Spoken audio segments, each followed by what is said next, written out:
In the recent debate between atheist philosopher Christopher Hitchens and intelligent design creationist William Dembski, Dembski opened his arguments with a string of logical fallacies beginning with this composite straw man. Is atheism demands a materialistic form of evolution, and there's only one going theory of it, namely Darwinism. The alternative, which places us here as the result of design, is for him a non-starter. It's unthinkable. Of course, atheism doesn't demand anything. We have neither the need to believe nor the required defensive belief that religion does. Nor does atheism necessarily dismiss design. But scientists cannot honestly assert that which has never been indicated, and atheism only says that theists haven't justified the assertions that they make. Dembski also lied about what he called Darwinism and also about the definition of evolution.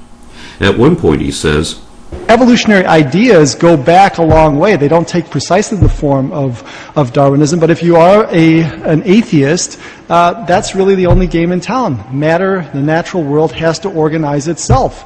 And if you look at the old creation myths, Enuma Elish, the Greek creation myths, Hesiod's, Theogony, what you find are natural forces, the cosmic egg, the waters, Tiamat and Apsu, sweet and salt waters in the Babylonian mythology, and they organize themselves, and then finally at the end you get Marduk, the prince of the gods. So you go from simplicity to complexity, and that's always the direction of evolution.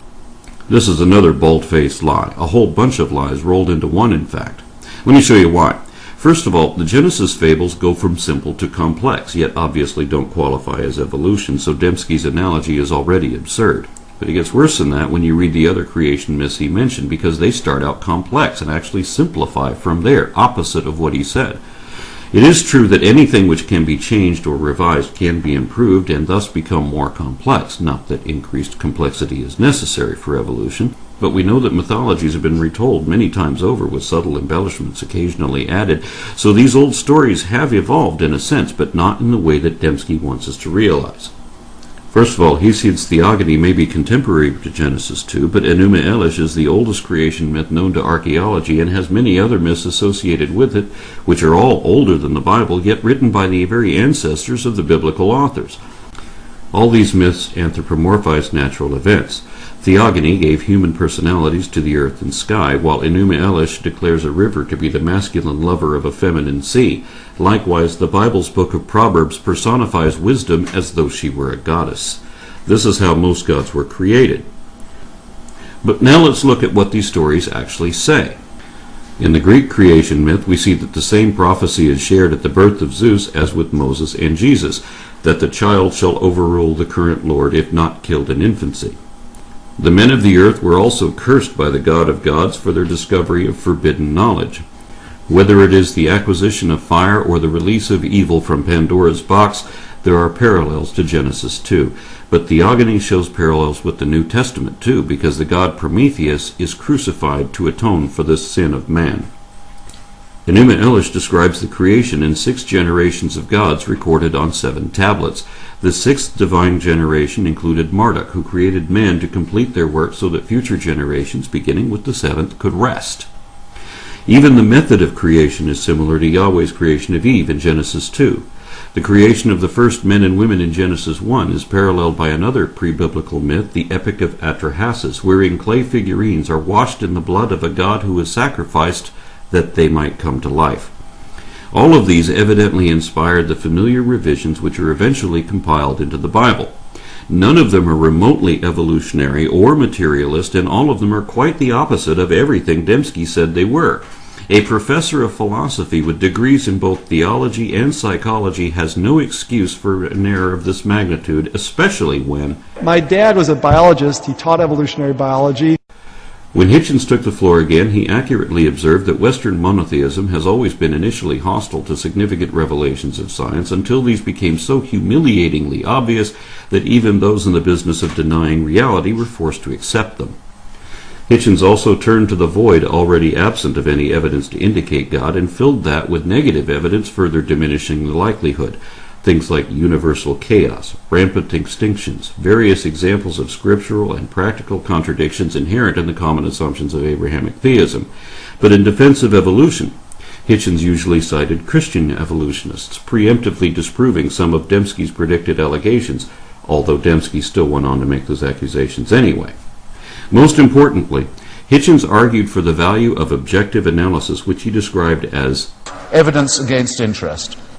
He also pointed out that we are primates and all that that implies, both for evolution and against Dembski's idea of the image of God.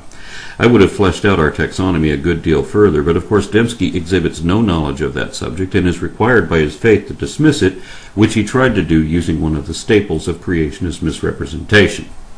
I think there's a fair amount of common ancestry, but I'm certainly not an advocate of universal common ancestry. I just don't think the fossil record bears that out. I think the Cambrian explosion is a perfect example where you have just you have these forms which are just there, poof, and there are no precursors. The Cambrian is the first period of the Paleozoic era. It's a span of about 50 million years wherein the earliest forms of all the current phyla appeared and many more were already extinct by the end, and it ended hundreds of millions of years ago, before there were any mammals, reptiles, amphibians, or anything else of that sort. Not even sharks, insects, or recognizable plants existed yet, but Dembski expects us to believe that Bambi and Thumper and Curious George were suddenly poofed into a world of trees and flowers and chirping birds out of nothing all at once. He believes this only because his storybook says so, but that is not what paleontology shows, and he knows it. Very few Cambrian fauna still look like their modern descendants, and most of the rest died out since then, and some were so alien to our time as to defy classification. There were even some macroscopic animals who seem to have gone extinct before the Cambrian explosion. How is any of that either inconsistent with evolution or supportive of intelligent design? How is it that animals as complex as trilobites and brachiopods could spring forth so suddenly, completely formed without a trace of their ancestors in the underlying strata? Trilobites are the earliest members of a clade which today includes horseshoe crabs, scorpions, spiders, mites, and a handful of other horrors, none of which yet existed in the Cambrian, or they existed but were not yet fully formed. All these groups were derived during the Cambrian, along with Eurypterids and aglaspids, earlier Xiphosaurs with a dozen or so eyes on their tails of all places, and many other crazy things which survived that age, and all of them are found in a chronological sequence implying stages of development from trilobites. Even if we forget about all these subsequent or descendant groups, the family of trilobites alone eventually grew to include roughly 15,000 species, and those are just the ones that are still recognizable as trilobites. Yet all of them were already gone millions of years before the first dinosaurs appeared. How is that inconsistent with evolution, or indicative of a divine design? And incidentally, trilobites do have Precambrian precursors in the underlying strata. It's a not quite trilobite, not fully formed. It doesn't even have eyes yet. So Dembski is definitely lying when he tries to cite the Cambrian explosion as either a challenge to evolution or indicative of design, and he can't pretend not to know better because... I was raised in a largely secular home, a biologist father who taught evolutionary biology.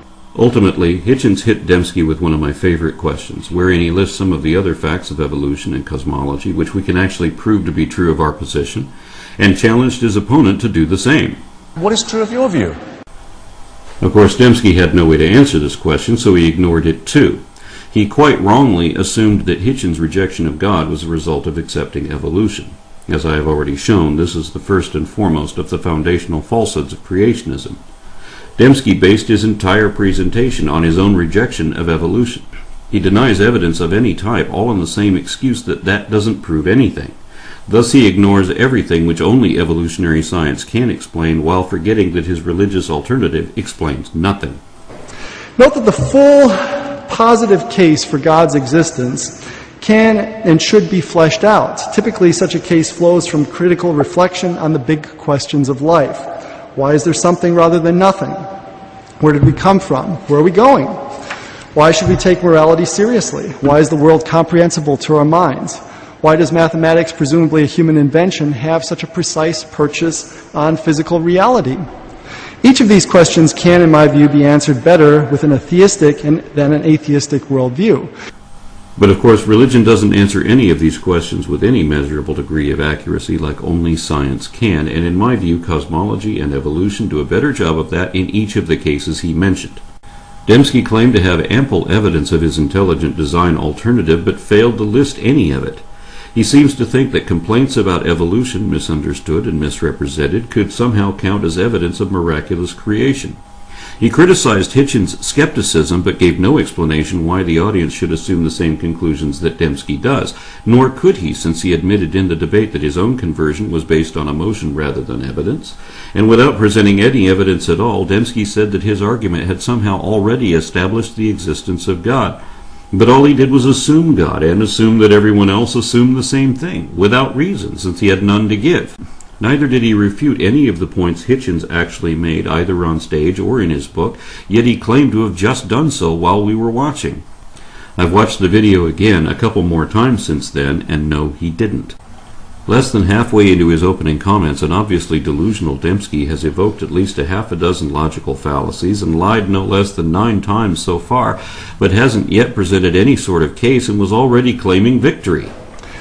I know what you're all thinking. Since the evidence for evolution is so underwhelming, and since Hitchens has hitched his wagon to evolution, shouldn't he now be ready to abandon evolution and consider the existence of God? The one thing Dembski did make clear, albeit unwittingly, was that his position was based on circular arguments and assumed conclusions, left unquestioned. Because even if his critiques were all correct, they still wouldn't imply a divine designer, and whenever we do not yet know the real explanation, we cannot simply throw up our hands and say that it happened by magic. But this is what Dembski expects us to do. His argument depends on an absurd, false dichotomy, and it only deteriorated from there. Hitchens started off very slowly, but picked up steam as things progressed. I feel suddenly combative and engaged. While Dembski seemed increasingly weak, confused, even discouraged with how indefensible his seemingly unexamined belief obviously is. Soon he added equivocation to his list of logical fallacies already in play, and ultimately tried to project his own faults onto an opponent who will not share them. Hitchens exhibits a very selective concern for truth. What seems to matter most to him is not whether a claim is true, but whether it makes a good stick to beat religion. Change the last word of this lie, and Dembski is describing himself. In short, Dembski's comments were entirely empty, yet the audience of this church sometimes applauded him anyway, especially when he praised his sickness as though it were the cure. Dembski apologized for the evils ordered or condoned by God throughout the Bible, but failed to realize the obvious implications of that. In the end, he even lamented the fact that the Bible was written the way it was, and admitted that he only accepted the whole of his dogma as a package deal. In summary, Dembski seemed to ignore every point that Hitchens had made, and made no points of his own which Hitchens did not adequately address. Dembski wasn't prepared to debate the man, but apparently only wanted to critique his book. I mean, what poisons everything? Is it religion? I would say, get a mirror and look at it. We all poison everything. That's right, Bill. And as someone with your education should know, religion is a human construct and is thus poisoned. So you're critiquing the wrong book. This one is full of poison, and is so obvious about it that it threatens anyone who realizes that with a fate worse than death. That's how we know it is dishonest, because it tells you to believe something beyond reason, without reason, and against all reason, regardless whether any of it could even be true or not. Knowing only this should be enough for you to reject religion.